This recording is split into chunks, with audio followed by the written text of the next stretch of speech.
morning, everybody. Whether you're on the East Coast, West Coast, or around the world, this is Coast to Coast. We got everybody here. Philly actually made it home.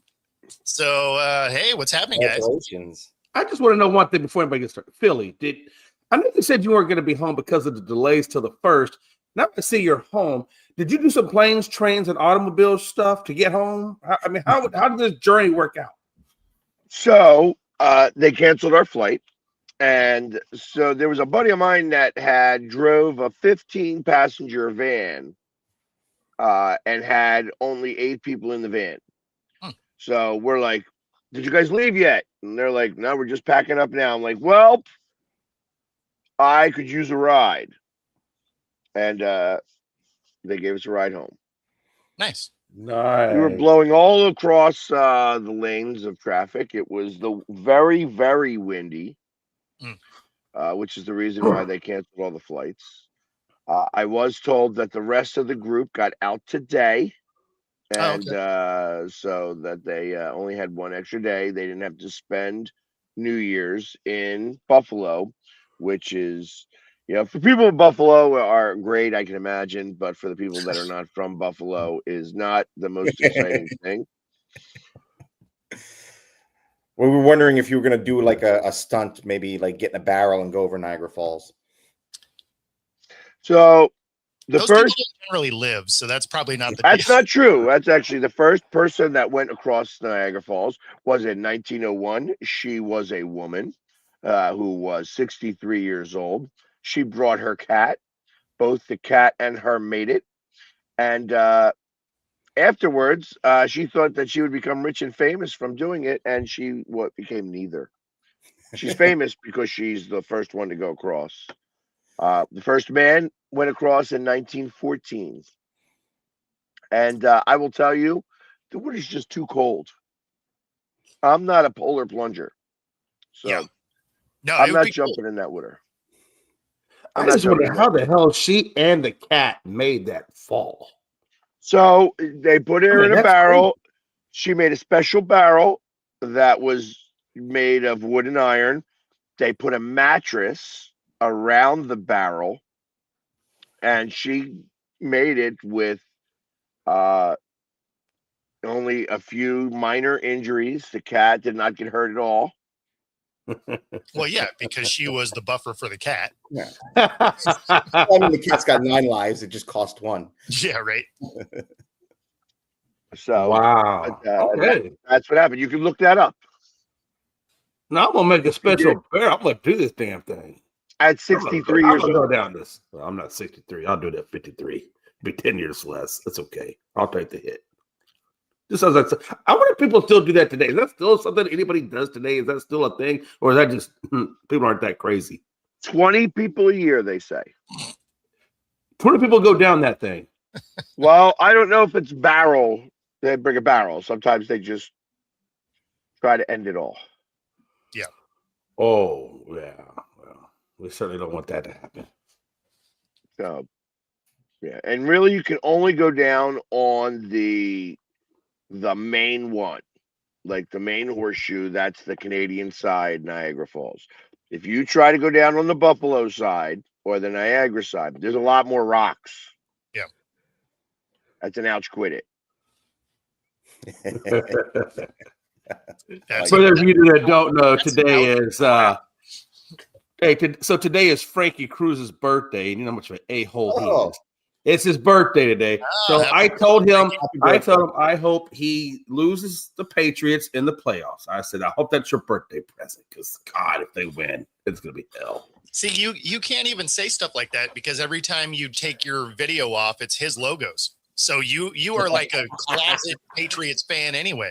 Yeah.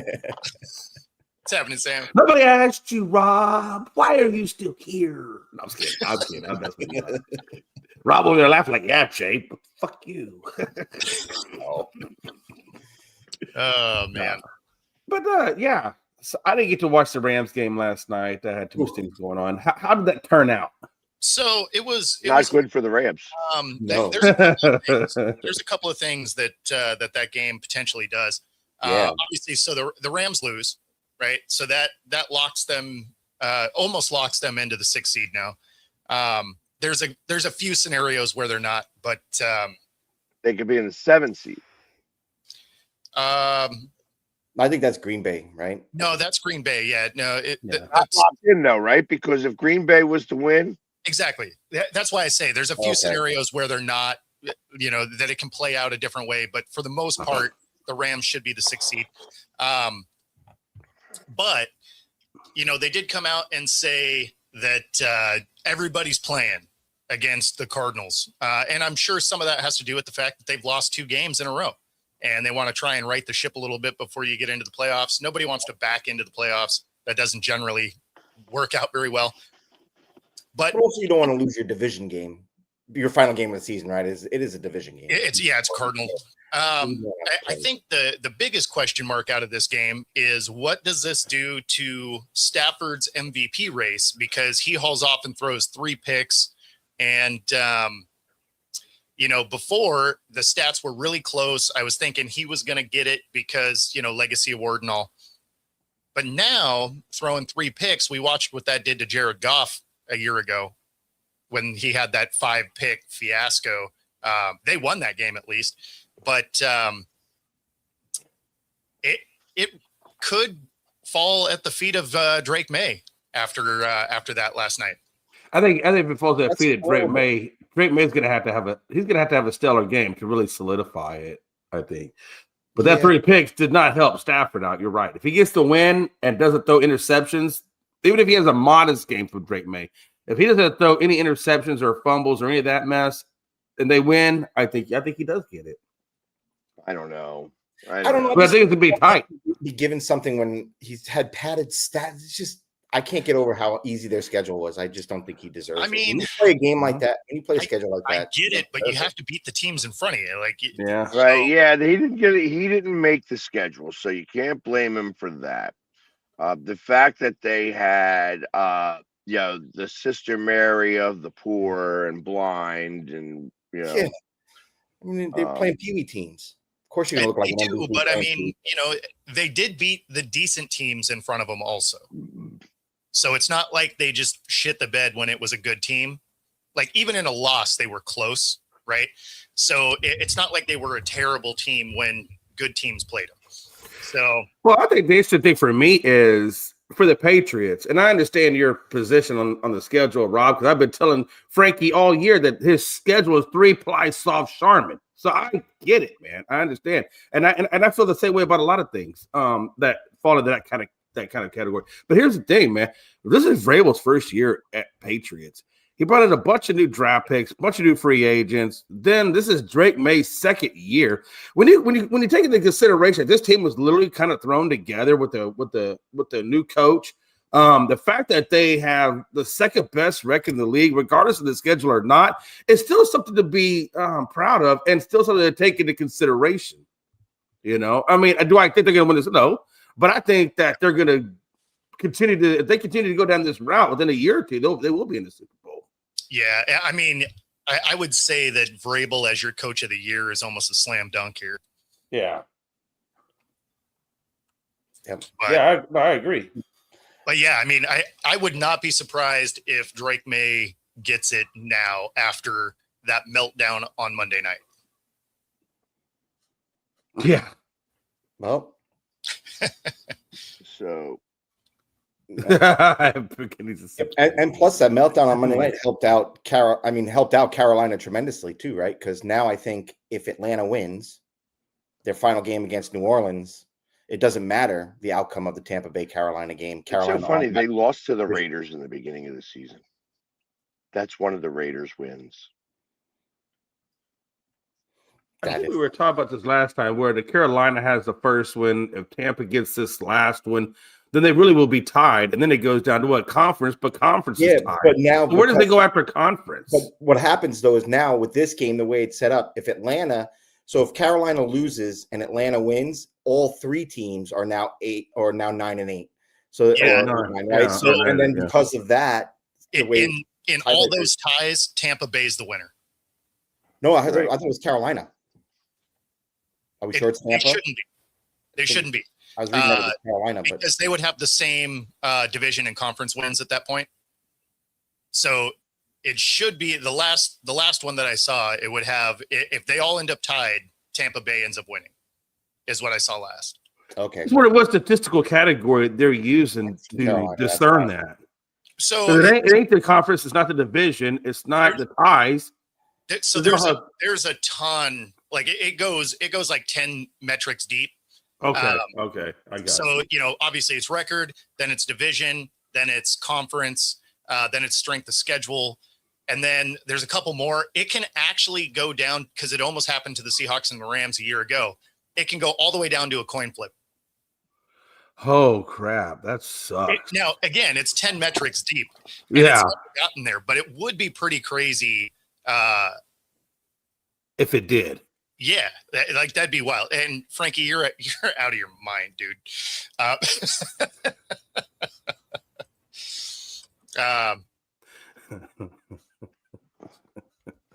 Yeah, he's 10 metrics deep. Exactly.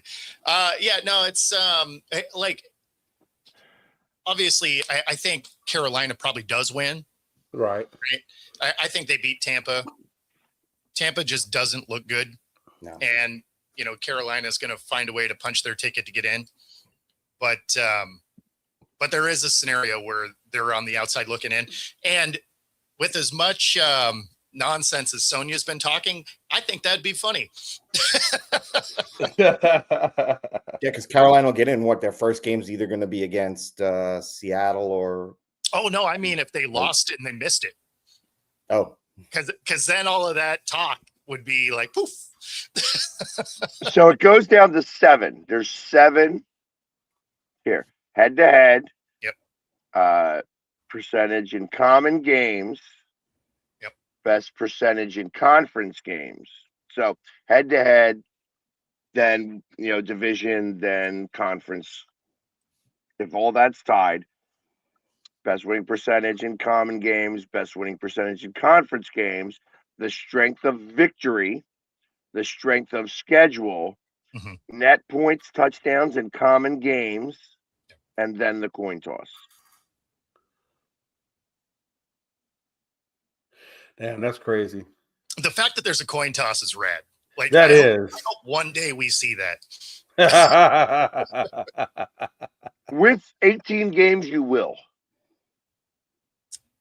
When they go to 18 games, you will see the coin toss come into play. I mean, it seemed like if you were going to see the coin toss, it would have been before then. It would have been when it was a 14 game.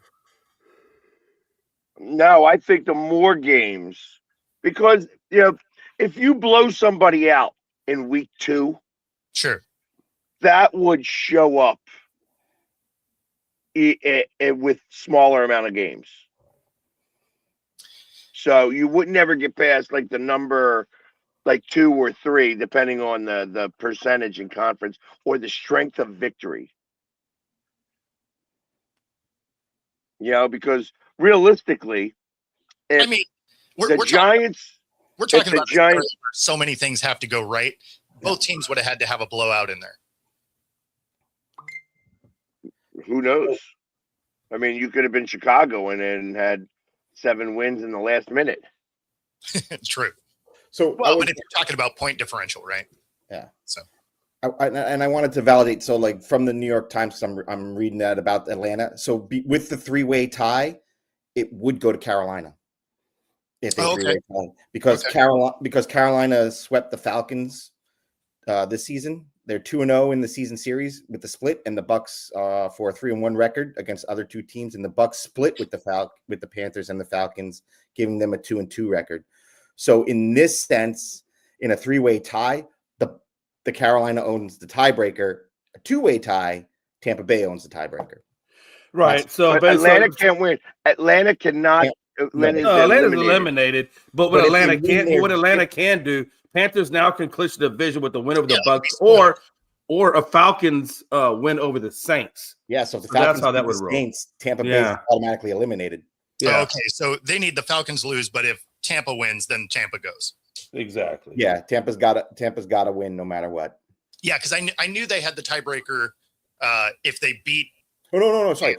So Tampa's a game behind. So Tampa's got to win, and Atlanta's got to lose. Falcons has to win. No, that's what I'm saying. Lose. Yeah, Yeah. Because if there's a tiebreaker between the Falcons and the Buccaneers, the Falcons win that tiebreaker. The Buccaneers lose all the tiebreakers, which Yeah. is why because Carolina, by beating the Buccaneer or by beating the Falcons. Yeah. They get So that.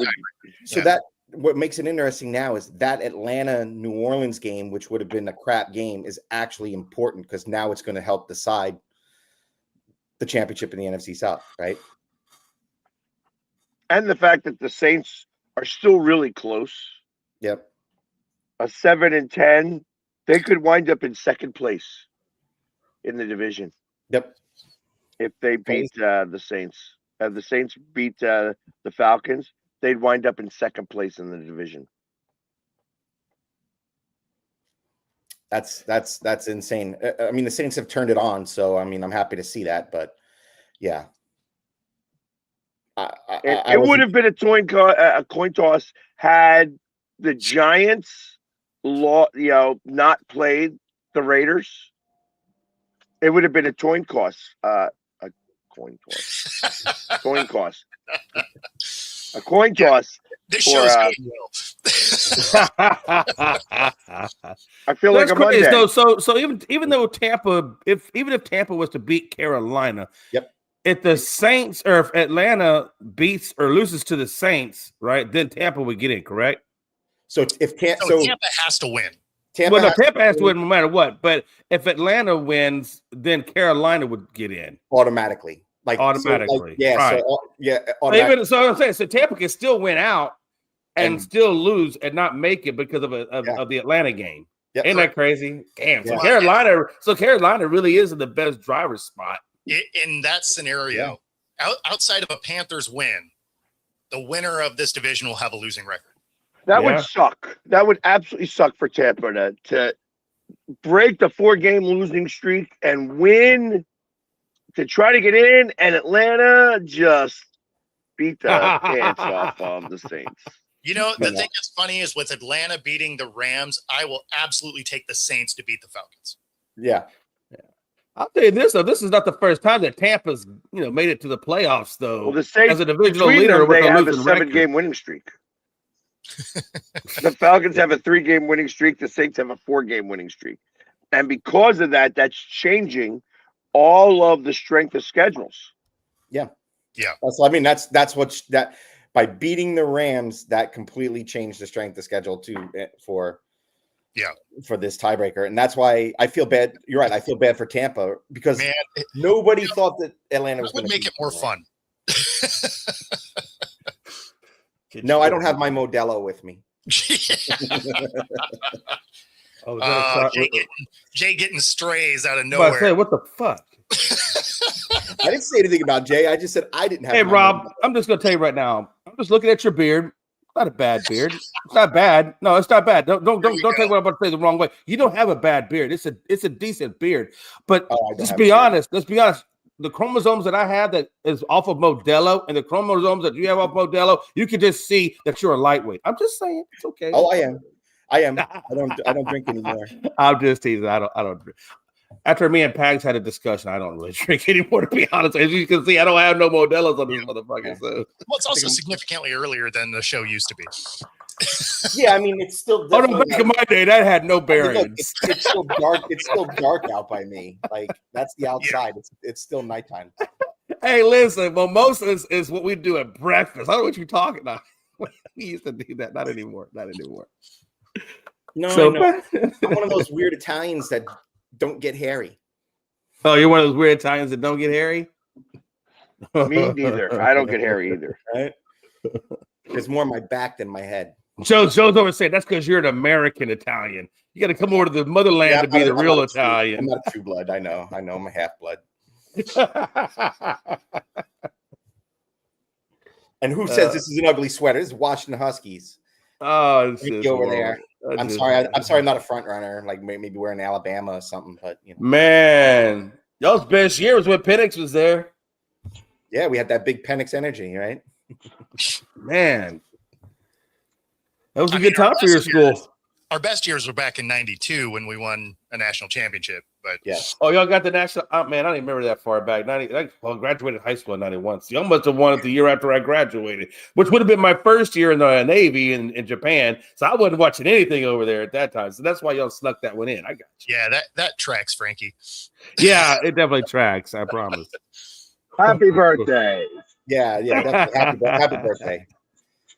He said, he put the 32 candles on the cake, not the 32 beer cans in the belly. That's what you do, man. What are you talking about? You can do both. I mean, you can. You can. Just make sure you're not the one in charge of the fire that goes onto the cake, man. Let somebody else do that. Don't do that. That's fire safety 201, though, by you, just so you know. Yeah, you better not get anywhere near one. Your whole body would light up. Man, listen, that has happened. I shit you not. That is. I was like the barbecue pit one year, and the wife didn't tell me because she set it up for me, and she didn't tell me she put lighter fluid on the charcoal. So I had my smoke is an offset. Some lighter fluid on. Hey, you know what I'm saying? Hey, so it's an offset. Darwinism coming up here. Hey, listen. So it's an offset smoker. So it's got really super thick steel. So you got to. The way I do mine is I take the blowtorch and I blowtorch the inside of it to get the temperature up really nice. And then I go and I light my charcoal up. But when I laid down with that blowtorch to light that charcoal, man, it was like, and man, my hair was on fire, the beard was on fire, even my chest was on fire. And the only thing I knew to do was back in the day, stop, drop, and roll. Stop, drop, and roll. My wife's out there, Jay, why are you rolling around? You tried twice and both failed. Stop, drop, and roll. That's what I said. Stop, drop, and roll. Yeah, you said something, but neither one of those times was stop, drop, and roll. Oh, stop. We can rewind. See, the problem is you were probably rolling into the fire. Like, no, I was rolling in the grass like an idiot, and my wife's like, Jay, why you got to roll around? And why are you on fire? So, well, somebody put charcoal lighter fluid and didn't tell us, son of a bitch, you put charcoal lighter fluid. So now I'm fucking like this. Like if you're walking around in a pair of socks all day and then you put a lighter to the socks, it'll like you were on fire. That explains a lot. Bo, I had no freaking eyebrows. Anyway, those were the fun times of Jay McLovin. Man. Yeah. Fire safety. So fire safety. Very important fire safety. Fire safety is very important. Yeah, the importance fire safety is just stay away. Communication with your wife. That helps too. Fire Marshal Bill episode that's going on. Fire safety. Right. Speaking of intense moments, you have Jamal Adams getting into it with Jameis Winston. Nice. After the catch, now there's contact over here between a coach and Jamal Adams. But now watch, Jameis Winston comes in and they start getting into it. And then all of a sudden you have to get the separation. Now the officials come into it. And so I'm not sure what the coach of the Giants was saying to Jamal Adams, but then Winston decides to take it a step further. A lot going on in this game. Damn. How out of pocket do you got to be to get Jameis Winston like in your face? That is the happiest football player I've ever seen. Ever. Like ever, dude. Yeah, no, ever. I disagree with that. I think it wouldn't take very much at all. He's a very loyal guy. Yeah. So my belief is that it wouldn't take very much at all. He hears something that he don't like, he's going to stand up for his teammate or coach off the drop of a dime, and that's his personality. Great until you piss him off, and then not so great. I would agree if you'd seen some of this in the past, but you don't really see this out of Winston. Uh-huh. Like but he's a fiery guy. Yeah, and he is on the Giants. I mean, you got to have a little heat to play on that team. I think it's a good thing. I listen. That's put on the resume for a lot of reasons. Yeah. I mean, he's going to be on another team next year. Hey, I still got the fire, and I still back up my guys. He'll be a Giant next year. He had a 2-year contract. Oh, well, yeah. So, but that's still in the resume. Russ won't. You think Russ is done after this? Someone will grab it. Yeah, because you can get him for the league minimum right now. So he'll be a Jet. They have to round robin a bad quarterback. He'll be a Jet next year. Yeah, I would imagine somebody kicks the tires on him just because he'll be cheap enough. But I think our years of seeing him be effective at quarterback is probably about done. Yeah. I would see him. I just see him go to Cleveland as a backup / coach. I can for see that. Shador. Frankie, For there's a Shador. 0% chance that Yeah, will that happen. won't happen. The way he left here, the fans don't want him back. Yeah. Yeah, the fans Well, don't get to make a say though. He, They really don't. well, he doesn't really fit the system here either. No, he's done. So He's toast. But I could see him being a backup and helping Shador. Yeah. Like that's what I would do. I mean that's me personally. If I was in his position and I knew that it was over, like listen, I would retire. Like he's definitely one of the guys who's played 2 years too long. well, and he's made all the money, so it's not like it's not like he needs another, couple $1 million paycheck. Like he did fine. So then you would And run he's- probably Sanders, Gabriel, and And his wife is and a Russ. hot, And right? Russ. Like she's got a hot wife. Yeah, Sierra. Yeah, she's made a lot of money too. Yeah. All right. Well, that's the other, like because he doesn't have the personality to get on television. They actually had him on a couple of shows this year. He just I comes would off, not be surprised if he gets a shot yeah. in the booth somewhere. I think the problem with him is he just comes off too phony now. Like when you watch him, he just seems phony the way he talks, and I think that's his biggest. Let's problem. ride. Let's ride. Yeah, it just Right. seems really. It doesn't seem natural coming out of him, but Yeah. So I think that's a lot of. I mean, even the players. That's why it'd be hard for him to be a mentor. I feel like because a lot of even players think he's a phony guy. So it's going to be hard to be somebody's mentor or try to get in there and help Shador. But is Shador going to take him seriously? Because a lot of players, even the players don't. Even their own. Now that he's been gone a while, and you got retirees. You've got ex-Seahawks talking about how like Marshawn Lynch talking about how like I can't even call him on the phone. I got to like call his connection to get me in touch Yeah, with him. because he doesn't right? have his Like, number and stuff. he Yeah, doesn't no, have his number. Like he calls from like private numbers. Yeah, hey, listen. Not like Marshawn Lynch wants to talk to anybody, anyways. I know that's I mean, he does. I mean, so I don't. Out of all the people to say, "Oh, he won't answer my call," well, I don't know if it's you, Marshawn. You don't want to talk to nobody. But now that he's not in football, he's everywhere I was and he's gonna say, he talking to talks to everybody everybody. now. I mean, he's in movies. He didn't talk to me. He would not. He would not take a picture. Could not do a video. Well, I mean, the guy. Hey, Has but to he have- was has just to have- on Bar Rescue not too long ago. Apparently, I guess he owns a bar and it's named after one of his best friends that passed. I saw an episode on Bar Rescue, and it was Marshawn Lynch, and they were doing it on.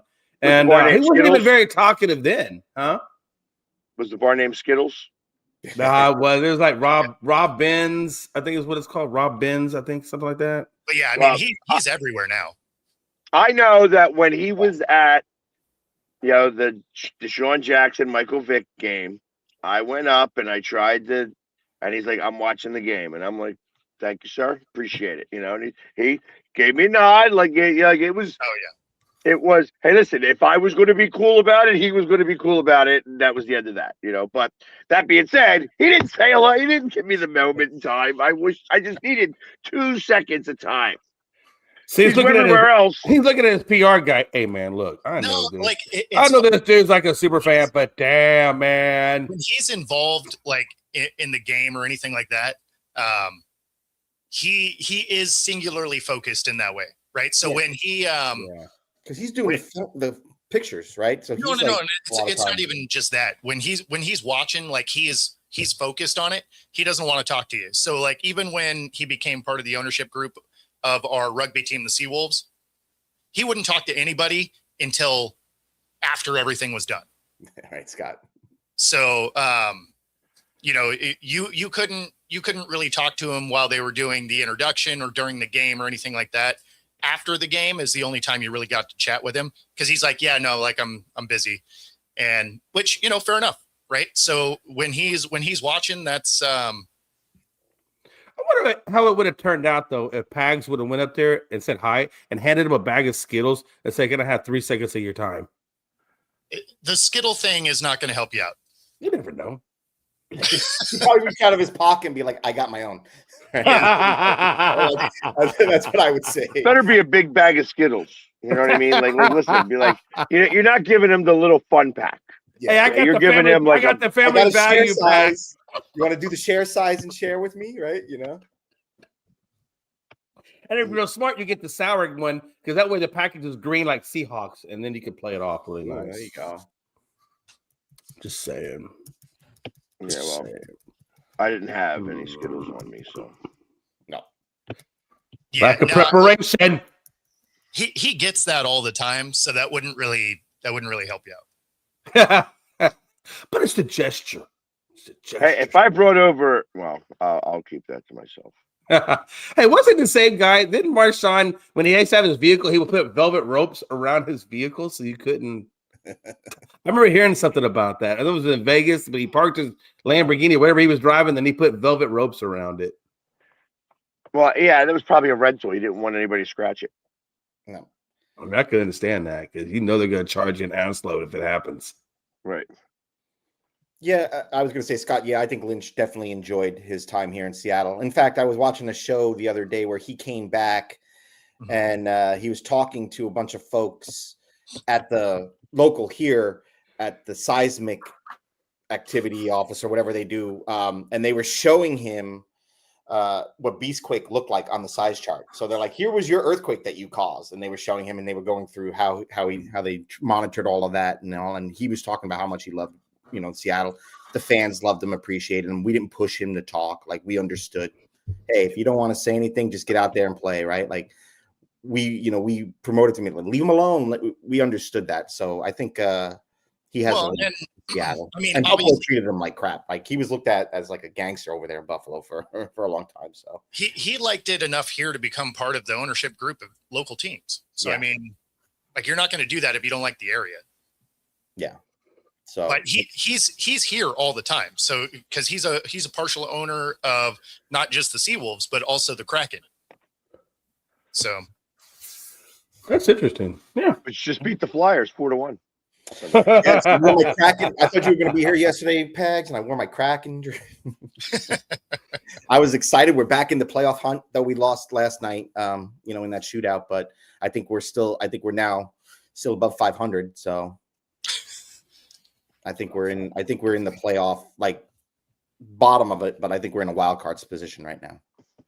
I think we got for a wild card. I think we got back up in there because we got our win percentage over 500. I think we were at like 538 or something like that. So. I'll tell you right now where we are with the where you. Because I was hoping for a 5-game win streak because I think we were on 4. That would have been a nice 5. You are 2 points out.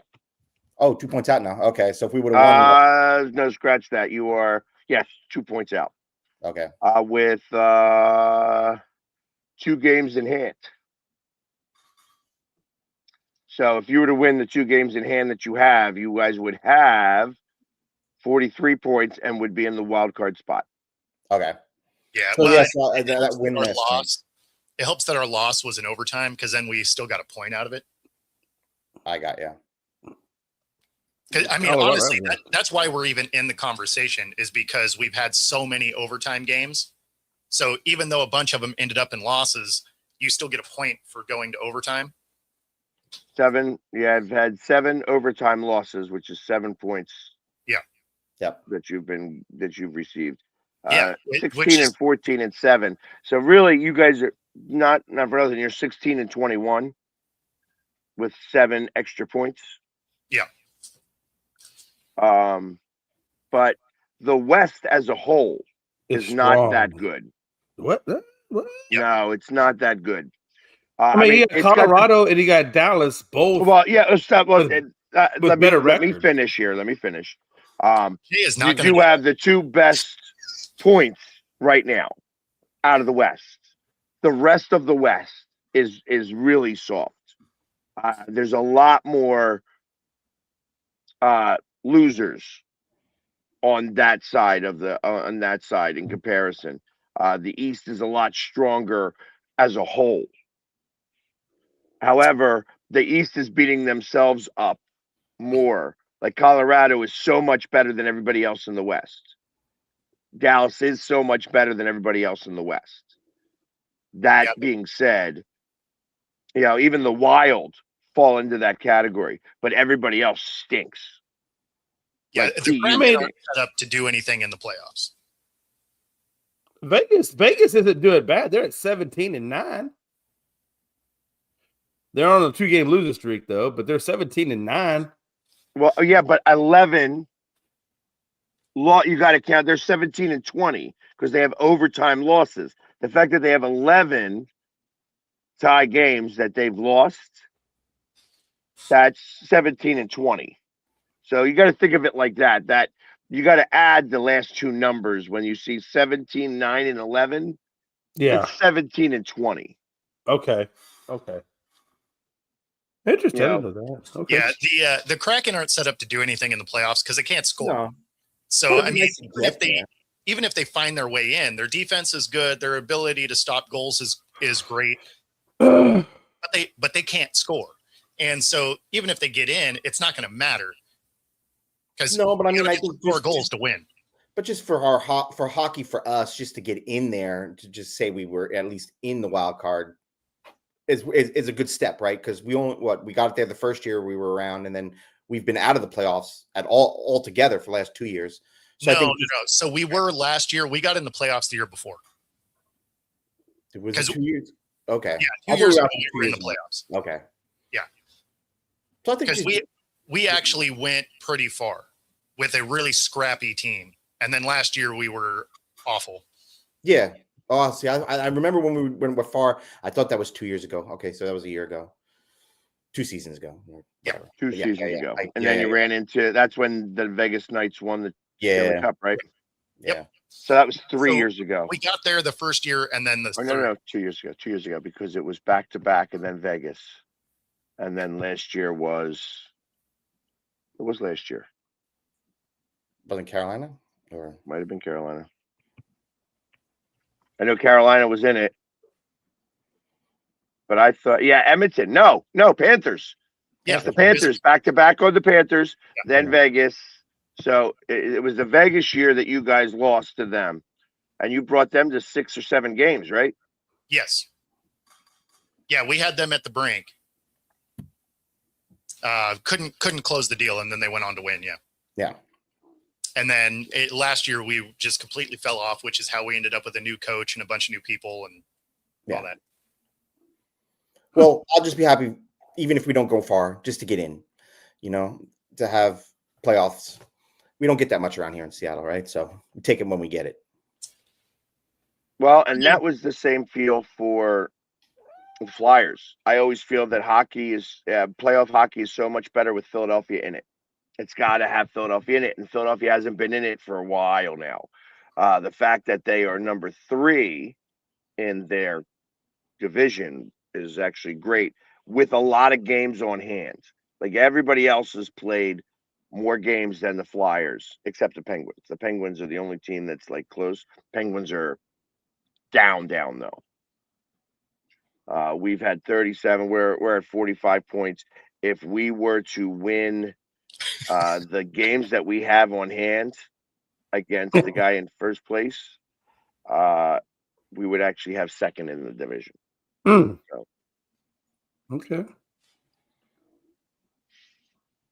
So yeah. I mean, don't get me wrong. I hope the Kraken make it in, obviously. Yeah. But watching them, you're just like, this.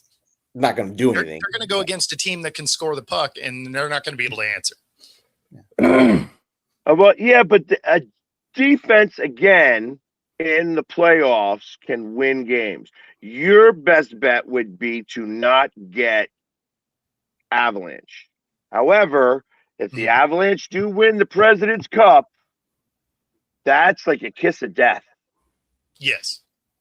Drinking from that cup means that you don't win another playoff game. Really? It happens frequently. So So it's like a superstitious thing, but it happens. That's right. It happens all the time, actually. It's winning Yeah. the first round of a baking challenge. You're not going to win the whole thing. Yeah. No, it's I honestly, I don't think it's going to matter who they square off with. And it's only because, again, they can't put it in the net. So their defense is good enough to play with anybody. But they're going to have to beat you by scoring 2 goals and basically blanking you. And that's hard to do for a series. Yeah, it is. Yeah. So now any series they're in is probably going to go some games because the defense is good enough to do that. Mhm. They're just not good enough on the offense to make anything happen. In fact, they're the worst scoring on power plays. Like they have a hard time getting into the positive side of the floor. Yeah, no, In a yeah, power they play, don't when you do that. outnumber the opponent. How you want a power play and we can't get past the blue line? What the hell? It's wild, but it is a real thing. Yeah, it is real. I was watching it happen last night. Yeah. No, like that happened with Dallas when I watched Dallas play a few of their playoff games. They couldn't get on the other side of the opponent, especially was it Edmonton. Edmonton was a real big game. And Vegas, we played Vegas. We had the same problem against Vegas when we played them. And we couldn't get across to their side very often as much. I think the worst one that I watched for the Kraken this year was we had 2 players. We had 2 more players and we couldn't score. Yeah. And we could barely keep it on their side of the ice. That makes no sense to me. Yeah, that means your defenseman and your goalie is worn out. Well, I mean, they can't get a break. No. When our team was up 2, yeah, we couldn't score on offense having 2 more players than them. That's what I'm saying. I'm saying on your side, they must have been tired if that's the case. Or you're terrible. Well, listen. When there's a 5-on-3, 5-on-3s do not work as well as you would think they do. Unfortunately, you need to have the ice opened up. So when you're playing in the offensive zone, it's really easy to play the triangle. And all you're doing is keeping people away so that all the shots that they have are on the outside of the circles. So when you're doing that, the goalie can see it. So it's not that hard. It really, listen, having 5-on-3s, you have to have a great passing game, which I'm sure Seattle does not. Seattle has a good defensive game. So thinking that they're going to score on 5-on-3 power plays isn't what they do. Well, so what they do is score. Period. Doesn't matter how many people are. It could be an open net. I've seen them not score. And that's a matter of that's coaching. So coaching is you have to continue to put pucks on the net. Like that's it. You should have your guys just shooting at the net, You're making sure that they hit the goalie even. It's like when you're peppering the goalie and even at their center mass, you're hitting a dead center in the goalie's chest. At least there you're getting the shots on goal. Yeah. And that's part of the problem right now. And who's your coach? Did I see that? What you have? What's his face on your bench? You guys had what's his face? The coach that was on the Flyers. Oh yeah, that guy. Hacksaw. Hacksaw's no longer on that bench, right? He's. I think he's in. I think he's with. I think he's with the Avalanche right now. But no, I'm not lost, Scott. I'm just trying to figure out if you're a Canadian fan or an American fan, because no American wants a Canadian team to win. Well, maybe they do. Not this one, though. Well, they're the 51st state. It's okay for them to win. yeah, I guess they are the 51st state, right? Or Take them out of the Gulf of America for a swim.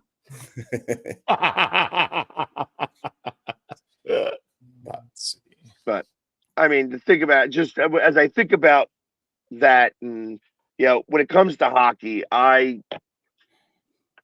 could talk about it much better than I could play it. Yeah. However, I'm getting back in shape. I'm going to start getting. Lambert. They've asked me to come up and do a street hockey tournament in March, so I got to start getting preparing. Yeah, Lane Lambert. That's the coach. I was mind blanking the coach's name. Yeah. So Lane Lambert, college coach. You come from college? He's been around. He was with the Islanders and the Maple Leafs. See, anybody who I think is with the Maple Leafs is definitely not somebody I want on my team. I mean, he's brought this team a long way from last year, because last year they were battling for the worst team in the league. So, well, and that's the way you do it. If you're going to make your team better right away, defense is the focus. It's not even the goaltending.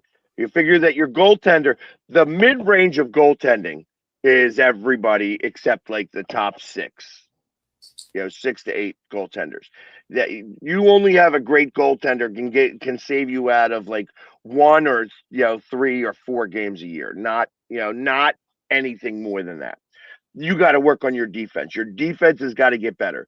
The moment your defense gets better, and the moment that you have 3 guys back and 2 guys ahead, kind of like when your centerman is more of a defensive centerman, you're going to stop goals from being scored.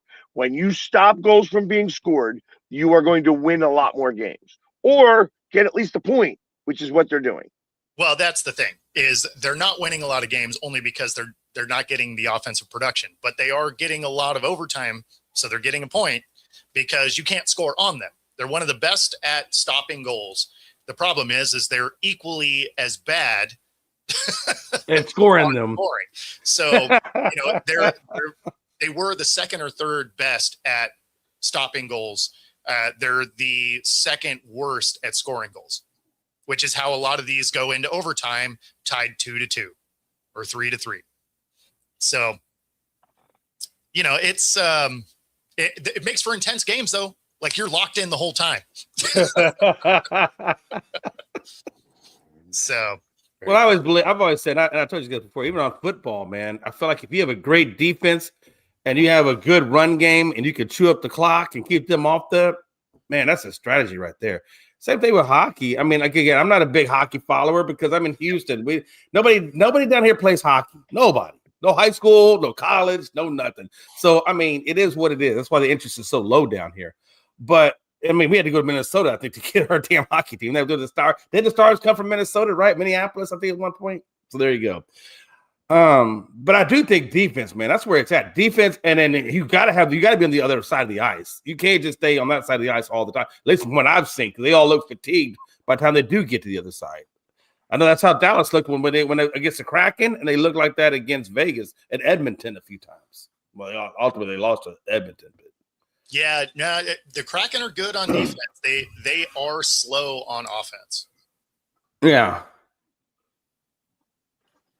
Very true. And it's frustrating. Yep. So you've had 11 overtime games out of the games that you've played. You've won 4 of them. In retrospect, actually, the Avalanche have had 10 overtime games and have only won 3 of them. So you're on par in that regards. Yeah. The difference between you and the Avalanche are, they only have 2 losses in total. Yeah. And 7 overtime losses. They're like 29-9. Yeah. The Dallas Stars have like 7 straight losses in comparison. They're 25-7-7. They probably have had 10 overtime games too. When you look at those overtime games, 10 of those overtime games were in the first 22 games. Yeah. Like it was a wild start to this season. And then you had a losing streak for a little while. Yeah, we had a 7-game slide, which took us from the second spot in the West to second to last. So, I mean, them getting some wins is helping them creep back into the conversation. But that 7-game slide was rough. Well, and that's also as I'm looking at that with those losses, they were against tough teams. I mean, Utah not as much, but you had like the Sabres. They're on an 8-game winning streak right now. The Avalanche, which is playing great. The Flames, which are just a really good team. The Oilers, really good team. You had back-to-back games against them. The Stars, the Red Wings that are first in their division, and the Wild, which is also top 3 in that division. So it's like their ability to stop scoring is great, no question. They just can't do anything on the other side. And that's why it's going to be an issue once you get to the playoffs. Yeah, but when you think about the teams that they lost to, going all the way back to the Islanders, which was on the 23rd of November, because you guys had a big losing streak for a little while, where it was like you won the game in the middle, but it wasn't helpful. Was the Islanders? They're in a playoff spot. They're number 2 in our division. The Stars, number 2 in the conference. The Oilers, number 4 in your conference. Oilers again, 4 in the conference. Red Wings, 3 in the conference in our side. The Wild, 4 in your conference. The Kings, you won. So I just named 6 losses right there, all against playoff teams. Yeah. Then you beat the Kings, not in the playoffs. The Mammoth, you lost to them, not in the playoffs. But then the Sabres, playoffs. Avalanche, playoffs. Flames, playoffs. And then you started to win against the teams that you should beat. The Sharks stink. The Ducks stink. The Flyers actually was a good win. However, the Flyers are, they are doing their West Coast road trip, and they usually stink. In the beginning. Well, they usually in the beginning they're drinking. Yeah. Well, the one thing you'll notice is in the wins, yeah, they've been able to keep the opposing team generally to 2, sometimes 3, because 3 goals is kind of where this team tops out. So if they're going to win, then they got to keep you below 3 goals. 3 or less is their number to win. Are we talking about Kraken hockey or Mariner baseball? Sorry. Yes. But it seems like to me, like that's how Seattle teams are built, right? Like in a sense, like defense. Yeah. Right? But it seems to me like, and you guys correct me if I'm wrong, you guys are much knowledgeable than I am at hockey, but it seems to me like the hockey when I've watched it, most of the scorers typically, if you can score 3 goals, I mean, they're usually going to get you a win most of the time. Maybe all the time, but most of the time you should have a pretty good record with 3, because it seems like a lot of goals end in like 2 2s or 3 2s or 3 1s. That's the ones I've seen. I'm sure they get higher than that, but yes. So like your average score for the best teams is like just right at 3. right. So when you're looking at it from that perspective, the distance between the top and the bottom team isn't that far. Right. When you watch the games, it is. Yeah, it's a big difference. When you start to think about it like that, it's like when you are, when you score like 2.7 goals a game, in comparison to 2.3 goals a game, you have a lot more wins. Yeah. So exactly. Hockey is similar to soccer in that regards. Yeah, and this is the thing, right? Like they've only had like a couple of explosive games. Again, offense is just not where they're good, and that's my concern for if they do make it into the playoffs, which is why, almost a month ago, I was like, they really need to go pick up a scorer or 2 because they need more production from the offensive side to actually make a run. Can they get in? Sure. I'm sure they can find the way in, especially with overtime giving you a point. They could find with their as soft as the West is, good defense will get them in. Exactly. But the problem is without the ability to score, that's where they're probably a one and done. Let's see. It depends. Again, if you're going up against an Avalanche team and you are keeping them off, so a team like the Avalanche that's winning a lot of games, like, and I'm assuming that you guys get the 8th seed and the Avalanche, then everybody holds serve and you guys sneak in on the 8th seed. Sure. When you are playing them and you hold them to 2 goals a game, you're going to have a better chance of winning, because at that point, your goaltending is doing its job and it's the defense. They'll start getting very frustrated. That's literally what I just said. We can win if we can keep people at 2 goals or less. right? Yeah. Like Even at 3 goals in the playoffs is actually a team like the Avalanche. If you hold them to 3 goals and they are putting like 40 shots on net, they're going to be 3 goals will be an overtime game because that's where the Kraken top out. Yeah. Well, see, the good thing is that when it comes to those types of games, you could win those games. You want them to go to overtime. You want them to go to overtime in the playoffs because everybody gets the asshole pucker. They start to squeeze a little bit more because there's nothing more exciting than playoff hockey in the overtime. The downside, we want it to go to overtime. We don't want it to go to shootouts. I think they're 0-4. No shootouts in the playoffs. Yeah. Oh, yeah. So once you don't care about that. In the playoffs, you don't care because there is none. You'll play 18 periods. That's right. What's a good thing? Because they suck at shootouts. I was going to say, that is definitely not a strong suit for the there's not Kraken. shootouts in the playoff. Yeah, the Flyers had that for a long time. I mean, that's why we lost last night. Yeah. We lost in the What's shootout. interesting, man, because I know Scott said in the comments he wanted to see a Canadian team be in the title game, or whatever. They have been. Edmonton has been in there the last 2 years. Oh no, trust me, I get what's going on with Edmonton, because Edmonton last year we the Dallas Stars beat Colorado and they gave us a run for our money. Colorado did, but then we played Edmonton. That was like a whole other level of a team. Edmonton versus is what I fourth saw in the against. conference.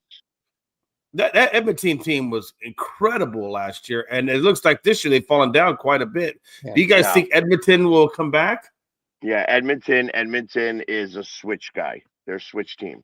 So they are playing the switch, like they are going to turn on the switch as you get closer to the playoffs. Okay. That's how they're playing right now at the moment. Okay. All right. That's your hockey news for the year. Right? Like There you go. that ended up Got that being a out of lot the system, bigger right? than I was expecting. But that works. If you're watching on YouTube, be sure to like and subscribe. Helps us bring our content to you. Otherwise, we are going to get out of here. Some of us will see you tomorrow. I may not. I may be on the road heading somewhere. If that's the case, I'll check in. Right on. And Jay is disappearing until next week. Yep, I'll be back on Monday. I got to get the last part of this New Year's. If I done don't with see the you, family. Happy New Year. Yeah. Happy New Year, folks. everybody. And remember, fire safety. Yeah.